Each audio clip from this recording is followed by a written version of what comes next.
So suppose you think that you will turn 75, you're eating up all your savings, and then you are 75 and you're still in good health, and you realize, I have no income, I have no savings left, but I will still live for another 10 years. So people raise savings, and the last reason is, that's a sad reason. When you're old, it's not much fun to consume, right? So you save more because you don't have much opportunity to spend. That's, of course, a very German thing, which has to do also with the fact that the big medical expenses that old people have are usually taken by insurance companies, right? So you don't go to the doctor, or you don't go to hospital and pay it out of your own income. You basically get it paid by the insurance. And so this is the big burden on the insurance system. And of course, if we had a system like limited health insurance, then people would spend much more money when they're old, because they have to take care of that for themselves. Now, let's go into, again, one of these numerical examples. And I think this is a very interesting one. A baby boom and a baby bust. What does that do to the current account balance? Well, suppose that the population is constant through period 2. That is, every individual has one offspring. A couple has 2 kids. So population remains constant. In period 3, surprisingly, there is what we call a baby boom. So all of a sudden, everyone has 1.5 offspring, or a couple has 3 kids. Well, that's not a big, increase in fertility, but it's, that's what we would call a baby boom. Suppose that in period 4, there's a baby bust. A baby bust meaning that every couple has 2/3 of a child, or every person has 2/3 of a child. So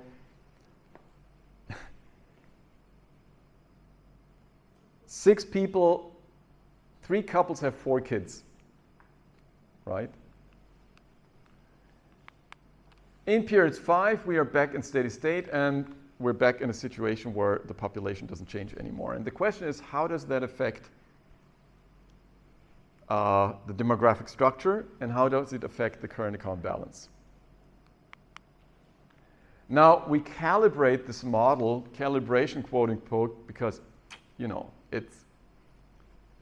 it's not a very realistic model, because it's so simple, right? We just have 2-generation OLG, but we let the interest rate be 5%, subjective discount factor is 0.95, income is 1, monetary unit, and the intertemporal elasticity of substitution is 1/2. Now, this is what we get. So I've done that for you. So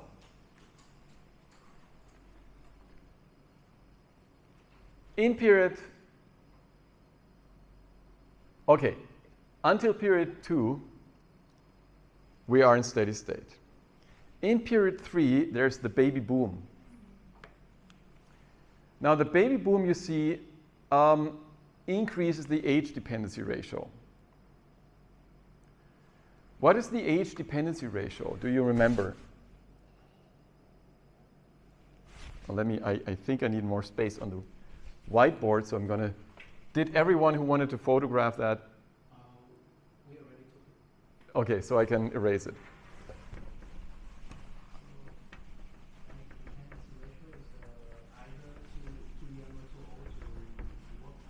Exactly. So it is the number of those people who are below working age plus those above working age divided by those of working age. So how do you define working age? Well, that differs a big deal across countries. Do you know the retirement age in Germany?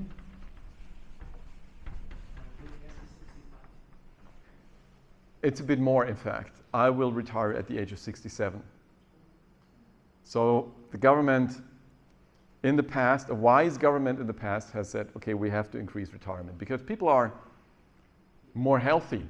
I mean, and they live longer. And so if they retire too early and they don't work, then they will be a burden. So the French have tried that. The retirement age in France is 62. And they tried to increase retirement age to 64. And there was huge protests and I've never got it really. I mean, so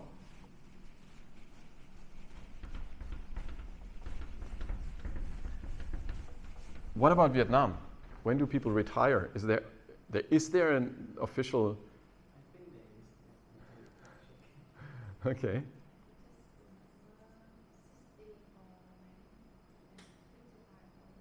$60 for men and $55 for women?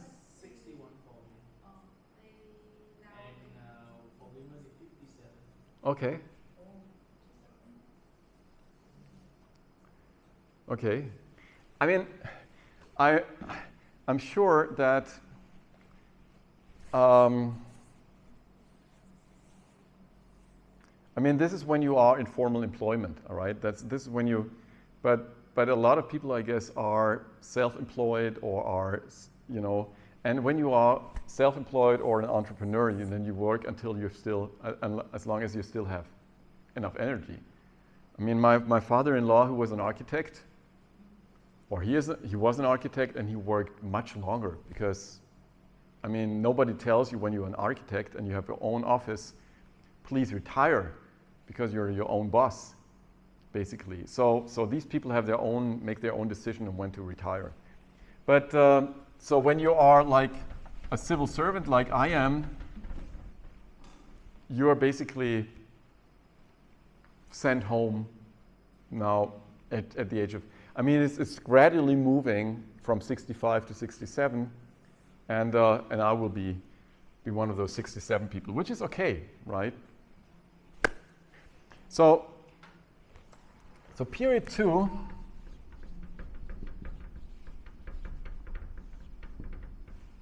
So in period 2, what happens? Well, the age dependency ratio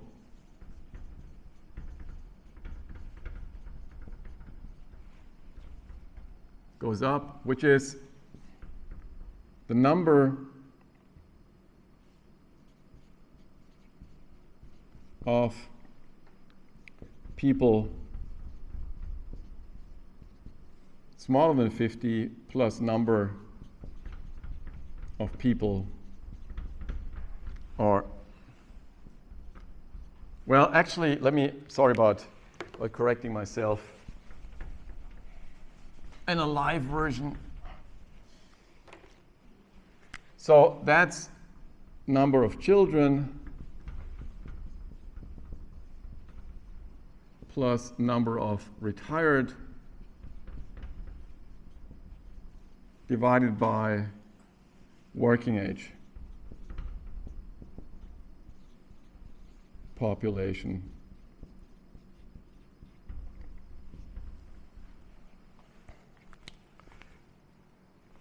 Okay, so that's what we have in period, actually, sorry, I'm messing up things. Period 3.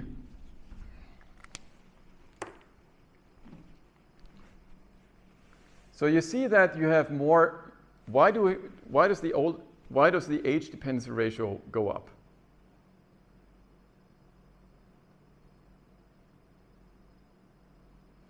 In period 3.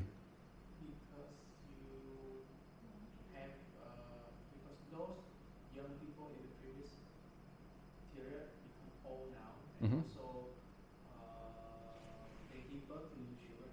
So those two contribute to the higher number in terms of like those too young and those too old. Well, actually, the older people, there's no action yet because you still have, the same number of old people and the sort of working age people, but you have more babies. It's basically, this is driven by the higher young age dependency ratio. More people being children.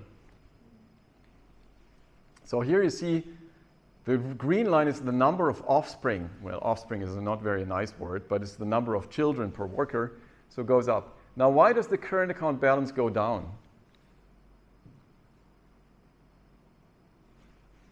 Because more children, so the adult have to also less. Excuse me, like you have to spread out your consumption to support for the new children, and because and that will lead to lesser saving. Exactly. It's exactly this. Basically, it's just this equation, right? This going up, you have more kids, and so you save less. And since you save less,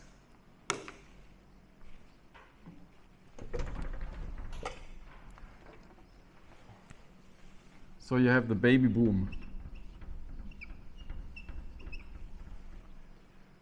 So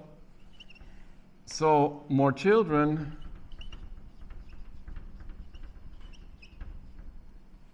means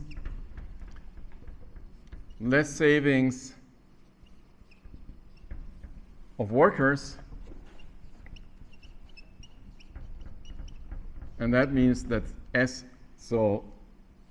goes down, and this means that the current account balance goes down.